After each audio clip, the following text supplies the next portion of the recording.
And to my fellow citizens, America is back.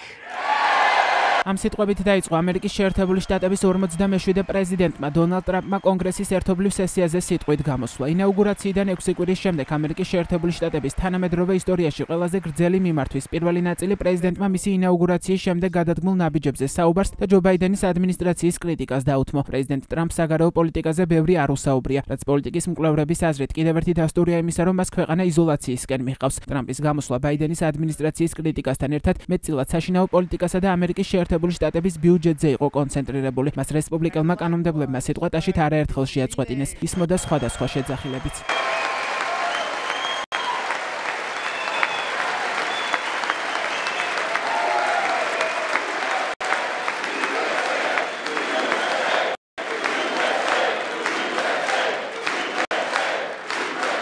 ამერიკის შეერთებული შტატების პრეზიდენტის სიტყვის მონაკვეთებს უკმაყოფილო შეძახილებით ხვდებოდნენ დემოკრატი კონგრესმენები. დემოკრატიული პარტიის წარმომადგენელმა ალ გრინმა ტრამპის გამოსვლის პირველივე წუთებში დაიყვირა, რომ ტრამპს არ აქვს მანდატი შეამციროს სამედიცინო დახმარება, რის შემდეგაც მას წესრიგის დაცვისკენ მოუწოდებს, მოგვიანებით კი დარბაზი დაატოვებინეს. დემოკრატ კონგრესმენებს ეჭირათ ასევე ფურცლები, რომელსაც ეწერა სიცრუეა, ზოგიერთ მათგანს ეცვა მაისური წარწერით გაუწია წინააღმდეგობა. დემოკრატების ნაწილმა კი დარბაზი პროტესტის ნიშნად დატოვა.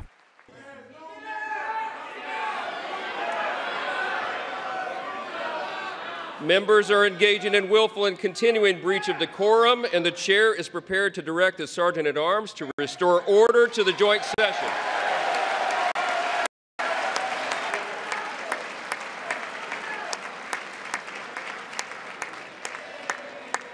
კონგრესის წინაშე საათი და 40 წუთიანი გამოსვლის დროს დონალდ ტრამპმა უკრაინას მხოლოდ რამდენიმე წუთი დაუთმო. ამერიკის შეერთებული შტატების პრეზიდენტმა უკრაინის პრეზიდენტის ვოლოდიმირ ზელენსკის წერილი წაიკითხა. მან წერილს მნიშვნელოვანი უწოდა და თქვა, რომ მის მიღებას აფასებს. წერილში ნათქვამი იყო, რომ უკრაინამ მზადაა დაჯდეს მოლაპარაკებების მაგიდასთან და ხელი მოაწეროს მინერალების შეთანხმებას, მაშინ როცა ეს ტრამპის ადმინისტრაციისთვის ხელსაყრელი იქნება. ამონარიდები, რომელიც ტრამპმა წაიკითხა, იდენტურია 4 მარტს ვოლოდიმირ ზელენსკის მიერ იქზე გამოქვეყნებული მიმართვისა, სადაც მან წუხილი გამოთქვა თეთრ სახლში მომხდარი კამათის გამო და ამერიკის შეერთებულ შტატებთან თანამშრომლობის მზაობა გამოხატა.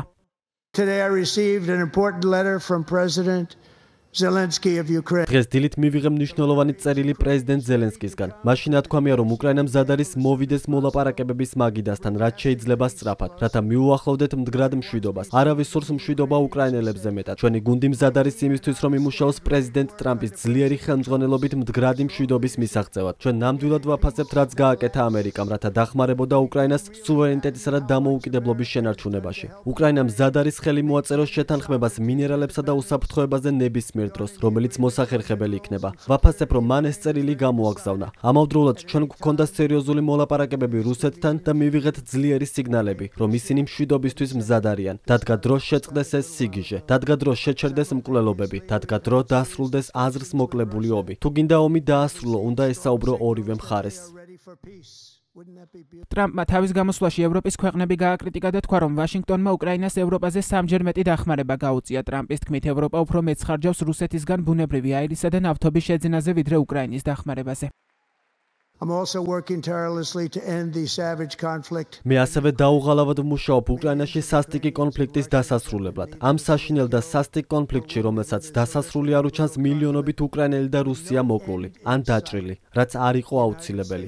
ამერიკის შეერთებულმა შტატებმა $100 მილიონი გაუგზავნა უკრაინას თავდაცვის მხარდასაჭერად. ამასობაში ევროპამ სამწუხაროდ ბევრად მეტი ფული დახარჯა რუსული ნავთობისა და გაზის შესყიდვაზე, ვიდრე მათ ამ დრომდე უკრაინის დასაცავად გააგზავნეს. ბაიდენმა იმაზე მეტი ფულის გაგზავნის ბრძანება გასცა ამ ბრძოლაში, ვიდრე ევროპამ დახარჯა.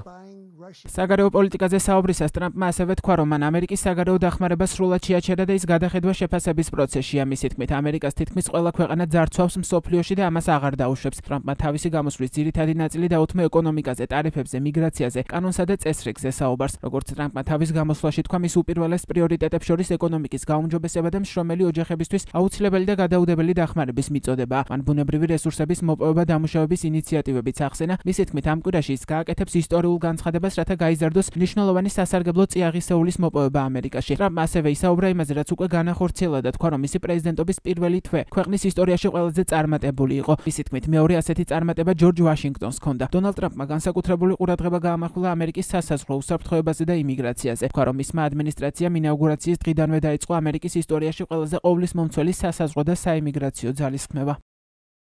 ჩვენ სწრაფად მივაღწიეთ ყველაზე დაბალ ციფრებს საზღვრის უკანონო კვეთასთან დაკავშირებით, რაც კი ოდესმე დაფიქსირებულა. მედია და ჩვენი მეგობრები დემოკრატიულ პარტიაში ამბობენ, რომ საზღვრის დასაცავად ახალი კანონმდებლობა გვჭირდება, მაგრამ აღმოჩნდა, რომ რაც მართლა გვჭირდებოდა ახალი პრეზიდენტი იყო. დავიცავთ ჩვენ სამშობლოს და დავასრულებთ ყველაზე დიდი დეპორტაციის ოპერაციას ამერიკის ისტორიაში. იმაზე ფართო მასშტაბიანს, რაც ამ დრომდე მოქმედი რეკორდსმენის დუაიტ ეიზენჰაუერის დროს იყო მოკრძალებული კაცის, მაგრამ კაცის, რომელსაც ძალიან მტკიცედ სჯეროდა საზღვრების. პრეზიდენტის გამოსვლის დღეს ამოქმედა ახალი ტარიფები კანადისა და მექსიკის წინააღმდეგ. გაორმაგდა უკვე დაწესებული ტარიფი ჩინეთის მიმართაც. ტრამპის განმარტებით შესაძლოა ტარიფების დაწესებას მოყვეს მცირე ღილვარების და ადაპტაციის პერიოდი, მაგრამ ტარიფები საბოლოო ჯამში კეთილდღეობას მოუტან შეერთებულ შტატებს, იმით რომ აიძულებს კომპანიებს მეტი პროდუქტი აწარმოონ შეერთებულ შტატებში, რაც შექმნის სამუშაო ადგილებსა და შესაძლებლობებს. როგორ ტარიფებსაც დაგვიწესებენ, ჩვენც დაუწესებთ მათ ტარიფებს. რა გადასახადსაც დაგვიწესებენ, ჩვენც დაუწესებთ. თუ კი ისინი არამონეტარულ ტარიფებს დაგვიწესებენ იმისთვის, რომ თავიანთი ბაზრიდან გაგვაძევონ, ჩვენ ასეთივე არამონეტარულ ბარიერებს დაუწესებთ მათ ჩვენი ბაზრიდან განსადევნად. ჩვენ მივიღებთ ტრილიონობით დოლარს და შევქმნით სამუშაო ადგილებს, ისეთებს, როგორიც აქამდე არასდროს გვინახავს. პრეზიდენტმა მადლობა გადაუხადა ილონ მასკს მისი ძალისხმევისთვის, რათა მთავრობაში გაუმართლებელი ხარჯები შეამციროს და ფედერალური მოხელეების სამსახურში დაბრუნებაზე ისაუბრა. ტრამპის განცხადებით, ფედერალური მუშაკები, რომლებიც მისი ადმინისტრაციის პოლიტიკას წინააღმდეგობას გაუწევენ, თანამდებობებიდან დაუყოვნებლივ გათავისუფლებიან. ამერიკელმა დემოკრატებმა დონალდ ტრამპის კონგრესში გამოსვლა გააკრიტიკეს და ამომრჩევლებს პოლიტიკურ პროცესებში აქტიური მონაწილეობისკენ მოუწოდეს. დემოკრატიული პარტიის ერთ-ერთმა წევრმა მიჩიგანელმა სენატორმა ელისა სლოტკინმა ტრამპის საგარეო პოლიტიკა გააკრიტიკა და თქვა, რომ მაშინ, როდესაც ქვეყანა უამრავი გამოწვევის წინაშეა, დონალდ ტრამპი თავის მეზობლებს და მეგობრებს ექცევა ცუდად და ასე ამერიკას მარტო სტოვებს. დემოკრატმა სენატორმა გააკრიტიკა უკრაინისადმი პრეზიდენტ დონალდ ტრამპის ადმინისტრაციის დამოკიდებულებაც და 28 თებერვალს თეთრ სახლში პრეზიდენტ ზელენსკისთან ტრამპის და ვიცე-პრეზიდენტ ვენსის დაპირისპირება და განაცხადა, რომ პრეზიდენტი რეიგანი ალბათ საფლავში გადატრიალდა. ელისა სლოტკინის თქმით, ის როგორც ცივი ომის პერიოდის ბავშვი მადლობელია, რომ 1980-იან წლებში ამერიკის შეერთებული შტატების ხელისუფლებაში იყო რონალდ რეიგანი და არა დონალდ ტრამპი, რომელიც ცივ ომს წააგებდა.